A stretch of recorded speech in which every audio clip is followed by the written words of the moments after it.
everyone wants to sell automation platforms and automation this, but you got to learn the basics. If you don't know how to do a Linux command, for example, you can't RC this thing. So go learn the basics, learn why these tools work, why these vulnerabilities work the way they work before you start automating things.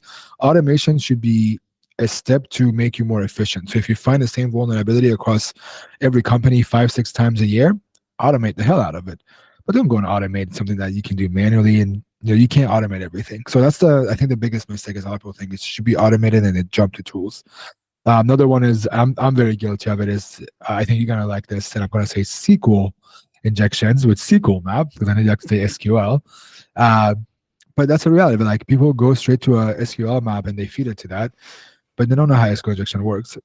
If you do that, you're gonna catch maybe 2 out of 10, maybe even 6 out of 10 vulnerabilities, but you're gonna miss out on some, and you're also not gonna know how to exploit these at all. So I think just avoid tools in the beginning and don't do them until you know how these vulnerabilities work, and do them to make you better and more efficient, not do the job for you, if that makes sense. Yeah, no, absolutely. And yeah, the SQL map example, perfect. Yeah, I agree. It's not a perfect tool. It's a very good tool.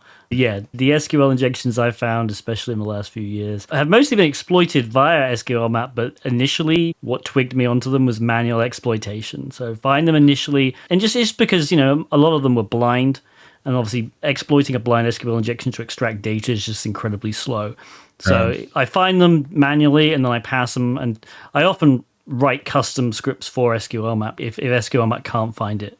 But yeah, always usually finding them manually and then exploiting with SQL map.